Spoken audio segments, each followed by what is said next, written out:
को वृत्ताकार धारावाही कुंडली की अक्ष के अनुदिश चुंबकीय कराए।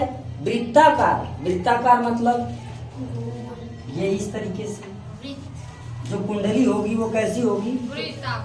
वृत्त के आकार की होगी।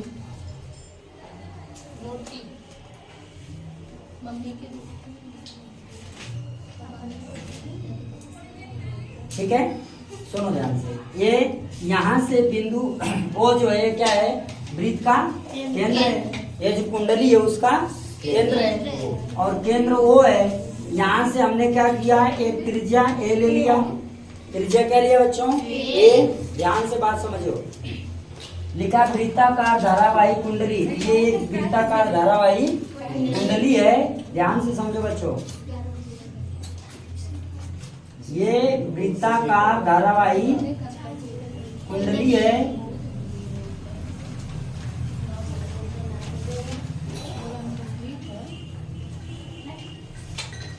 जिस पे हमें क्या करना है?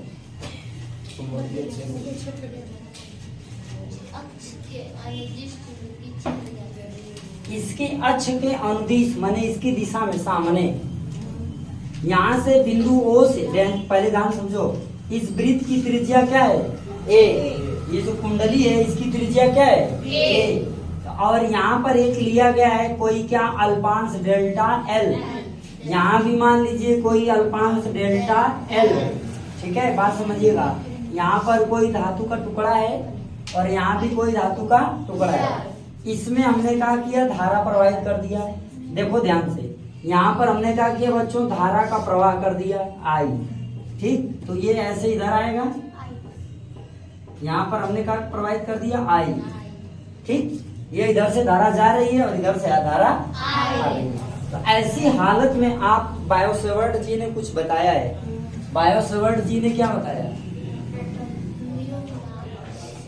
बायोसेवर्ट के नियमानुसार के नियम से, बात समझो, बायोसेवर्ट के नियम से क्या होता है कि जब किसी ए त्रिज्या वाले वृत्ताकार कुंडली के अनुदिश बिंदु P पर क्या करना है? चुंबकीय क्षेत्र ज्ञात करना। ठीक, तो जैसे ही इस वृत्ताकार कुंडली में धारा का प्रवाह होगा वैसे ही इसके कुछ दूरी पर क्या होगा? वृत्त के अनुदिश, जो वृत्त ये गोला जो है सामने दिखाई दे रहा है, इस गोला के अनुदिश सीधे, ठीक है, उसके अंदर से गुजरते हुए क्या होगा? चुंबकीय क्षेत्र आगे की तरफ बढ़ेगा यहाँ पर। और यहीं पर हमें क्या करना है? इसकी गणना करनी है। मान लीजिए ये अल्पांश जो एल लिया गया है, यहाँ से इस अल्पांश एल से इसकी जो दूरी है वो बच्चों का मान लिया जाए? चलो मान लो ये बिंदु P यहाँ पर है, ये बिंदु P है। ये क्या हो गई? यहाँ से यहाँ की दूरी बच्चों R हो गई। ठीक, और फिर यहाँ ये जब ये त्रिज्या A है तो ये भी तो त्रिज्या A ही होगा बच्चों, होगा कि नहीं होगा? तो यहाँ से भी जो दूरी लिया जाएगा, यहाँ से भी जो दूरी लिया जाएगा बच्चों, वह दूरी क्या होगी? ये भी क्या होगी? R होगी। और जो अक्ष से क्या है? बिंदु O से बिंदु P की दूरी वो क्या है? X है। बात समझिएगा, यहाँ से इसकी दिशा में यहाँ पर एक कोण बनेगा क्या बच्चों? ऐसे। ठीक, ये जो कोण बनेगा वो 90 डिग्री का होगा। और उसी तरीके से यहाँ भी तो बनेगा, इसके लिए भी तो बनेगा, इसके लिए। और ये इस पे क्या है? एक अभिलंब। क्या है? अभिलंब। और जब इसको इस तरह से बिंदु P पर जो चुंबकीय क्षेत्र की हमें क्या करना है? गणना करनी होगी। तो ये यहाँ पर दो घटक में बदलेगा। यहाँ पर ये घटक बनेगा तो डेल्टा B cos थीटा बनेगा बच्चा, और यहाँ पर एक घटक बनेगा delta B cos theta. cos alpha मानो या फिर थीटा मानो, जो भी है। और यहाँ से ये जो कोण बनेगा, यहाँ से ये, यहाँ पर ये कितने अंश का बनेगा? 90 डिग्री का। ठीक है, ये जो B घटक है, ये वाला घटक और ये वाला, दोनों घटक एक दूसरे के लंबवत हो जा रहे हैं, तो ये घटक निरस्त हो जाएंगे, यानी इसका वैल्यू क्या हो जाएगी? 0 हो जाएगी। ये दोनों आपस में क्या होंगे? निरस्त हो जाएंगे। इसकी वैल्यू कहाँ आ जाएगी, 0 आ जाएगी। ये यहाँ से ये r दूरी पर एक बिंदु P है, कहाँ से, अल्पांश डेल L से, जहां पर हमें चुंबकीय क्षेत्र की गणना करनी है, जहां पर हमें क्या करनी है, चुंबकीय क्षेत्र की गणना करनी है। तो इस पे जो एक और होगा घटक डेल्टा बी क्या, साइन अल्फा, यहाँ पर एक और घटक क्या होगा, डेल्टा बी साइन अल्फा, जो क्या होगा इससे जुड़ जाएगा, जो क्या होगा इससे जुड़ेगा। अब सुनो आगे, जब इस परिपथ में धारा का प्रवाह होता है, वृत्ताकार कुंडली में क्या हो रहा है, धारा का प्रवाह हो रहा है, तो जो उसमें धारा का प्रवाह होने के कारण जो चुंबकीय क्षेत्र होता है, बायो-सेवर्ट के अनुसार डेल्टा बी बराबर क्या हो जाता है बच्चों, mu naught by 4 pi into क्या होता है, आई डेल एल साइन थीटा। यहाँ पर जो बच्चों कोण बनेगा वो 90 डिग्री का बनेगा। यहाँ पर जो कोण बनेगा वो कितने डिग्री का, समझ में आ रहा है।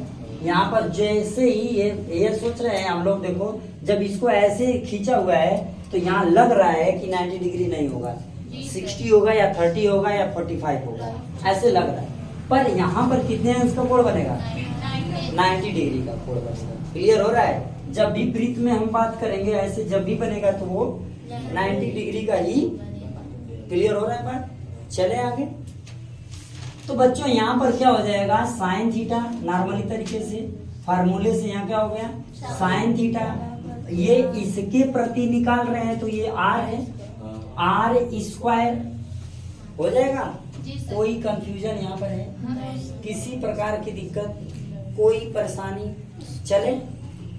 अगर बच्चों थीटा इजकल टू 90 डिग्री ले लिया जाए तो डेल्टा बी इजकल टू क्या हो जाएगा, mu naught by 4 pi into I क्या, डेल एल साइन थीटा।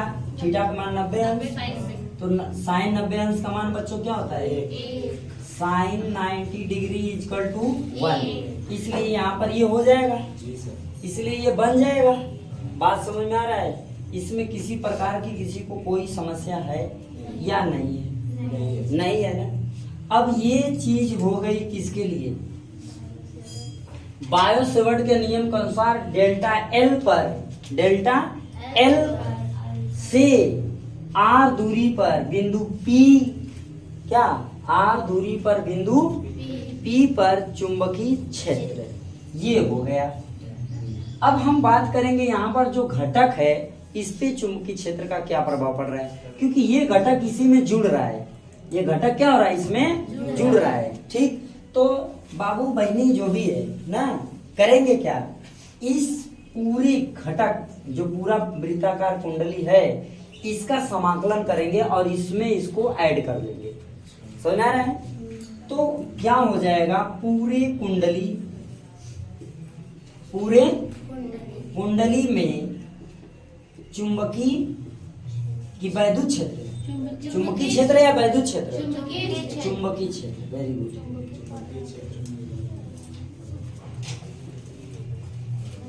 यहाँ पर क्या है, चुंबकीय क्षेत्र है ना। तो अब क्या हो जाएगा, B बराबर, पूरे कुंडली की बात कर रहा है तो B बराबर क्या हो जाएगा, समाकलन। ठीक, किसका समाकलन, यहाँ डेल्टा बी साइन अल्फा का, किसका, डेल्टा बी साइन अल्फा का। तो यहाँ क्या हो जाएगा, डेल्टा बी साइन अल्फा। ठीक, डेल्टा बी साइन अल्फा क्यों, क्योंकि ये इस घटक के साथ जुड़ा हुआ है, ये इस घटक के साथ जुड़ा हुआ है। अब इसका समाकलन कर लेंगे, तो जब इसका समाकलन करोगे तो क्या आएगा, देखा जाए यहाँ पर, ये तो आप लोग नोट ही किए हैं, इसको हटा के देख लीजिए। ओके, आइए इसका स्क्रीनशॉट ले लीजिए, अभी आपको समझ में आएगा। आओ बच्चा, हमने लिखा पूरे कुंडली में चुंबकीय क्षेत्र B बराबर क्या, समाकलन डेल्टा बी साइन अल्फा।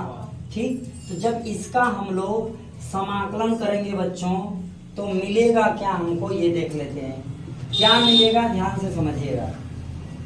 यहाँ हो गया b is equal to delta v का फार्मूला। डेल्टा b क्या है, अभी आपको बायो-सेवर्ट के नियमानुसार मिला, ठीक। तो डेल्टा v की वैल्यू कितनी है उसको रख लिया जाए, है ना। कितना है, mu naught by 4 pi, mu naught by 4 pi into I del L, ठीक है, बाई आर। ओके, अब ये जो साइन अल्फा है इसको देख लेते हैं। साइन अल्फा मतलब ये जो घटक इसके प्रति जुड़ा हुआ है, यही से जुड़ा हुआ है ना, यहाँ से, ठीक। तो साइन अल्फा मतलब साइन थीटा। साइन थीटा बराबर क्या होता है, लंब बटे, क्या होता है, लंब बटे। तो इस वृत्त का ये क्या है, लंब ये, और कर्ण तो हो जाएगा a बटे। तो जहाँ साइन अल्फा है वहां हम क्या रख देंगे, क्या हो जाएगा, a अपान। अभी कोई कंफ्यूजन, चले आगे बच्चों। तो b इजकल टू क्या हो जाएगा, समाकलन इजकल टू क्या, mu naught by 4 pi into I del L बटे, ये r का इसमें गुणा हो जाएगा, तो ये कितना हो जाएगा, आर क्यू, और ये जो a है यहाँ पर रख लेंगे। ओके, समझ में आ रहा है बच्चा। चलें आगे। अब तो किसका समाकलन होता है और किसका समाकलन नहीं होता, जिसका मान कोई फिक्स मान होता है, ठीक है, उसका समाकलन हम नहीं करते हैं, है ना। तो अब यहाँ पर देखो b बराबर ये बाहर हो जाएगा, i बाहर हो जाएगा, a बाहर हो जाएगा, आर क्यू बाहर हो जाएगा। तो ये हो जाएगा mu naught by 4 pi into I A बटे आर क्यू, समाकलन किसका, ठीक। डेल्टा एल का क्या करेंगे, अब उससे कोई दिक्कत नहीं, हाफ इंटीग्रल लिखो या इंटीग्रल लिखो, इससे कोई मतलब नहीं है, बात समझो। ये जो पूरे परिपथ काम कर रहे हैं, जब समाकलन करोगे तो पूरे का ही करोगे। समाकलन करने का मतलब पूरे का ही होता है, न कि आधे का। समझ में आ रहा है। चले अब समझिएगा, यहाँ देखो, ध्यान से समझो बच्चा। ये जो वृत्ताकार कुंडली है, इस कुंडली की परिधि क्या होगी, कुंडली की परिधि हो जाएगी क्या, डेल्टा एल इजकल टू 2 क्या, यहाँ पर समझो, ठीक है। समाकलन डेल्टा एल बराबर क्या हो जाएगा, 2 पाई ए, क्यों, त्रिज्या क्या है, ए। तो परिधि क्या होती है, 2 पाई आर होती है, आर की जगह हमने क्या लिया, इसलिए समाकलन डेल्टा एल बराबर क्या हो जाएगा, 2 पाई। तो यहाँ पर हम क्या रख देंगे वैल्यू, b बराबर क्या, mu naught by 4 pi into I A by R Q into 2 pi. कोई दिक्कत, ये 2 पाई से 4 पाई डिवाइड हो गया। तो b बराबर बच्चों मिला क्या, म्यू नॉट बाई 2, ठीक है, इंटू क्या, आई ए स्क्वायर बटे आर क्यू, आर क्यू। समझ में आ रहा है, ये आर क्यू, क्योंकि यहाँ पे आर क्यू, आर स्क्वायर में आर का गुणा हो गया, तो ये हो गया आर क्यू। कहाँ आई स्क्वायर है, ए स्क्वायर है ना, आई का कहाँ स्क्वायर है, ये ए इंटू ए स्क्वायर। ओके, कहाँ आई स्क्वायर, कैसे जाते हैं। चले अब सुनो, यहाँ जो हमको मिला है, इस बात को ध्यान दीजिए, जो आर की वैल्यू है इसके बराबर हमें क्या मिल सकता है, आर बराबर हमें यहाँ पर क्या मिल सकता है, आर इजकल टू, अगर पाइथागोरस प्रमेय से देखा जाए तो, पाइथागोरस प्रमेय के आधार पे देखा जाए तो आर स्क्वायर बराबर क्या मिलेगा, लंब का स्क्वायर प्लस आधार का, क्योंकि ये कर्ण है, तो क्या हो जाएगा ए स्क्वायर प्लस एक्स का स्क्वायर, यानी आर बराबर करड़ी में ए का स्क्वायर प्लस। क्लियर है? तो जहां बच्चों आर है वहां पर हम क्या रख सकते हैं, ए का स्क्वायर प्लस एक्स का स्क्वायर रख सकते हैं। कोई डाउट है यहाँ पर? यस या नो? समझ में आ रहा है? बस यही वैल्यू यहाँ पर रखना है।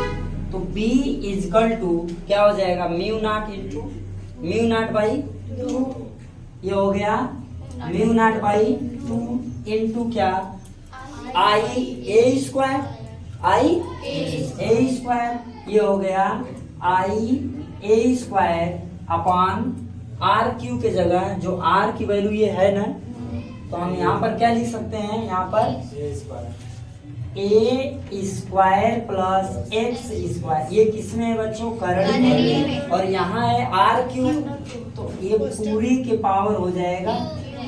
इतनी बात क्लियर हो रहा है? यहाँ किसी प्रकार का कोई कंफ्यूजन है? एक पॉइंट और आगे चलना है, एक टॉपिक आपकी फिनिश हो जाएगी। ठीक।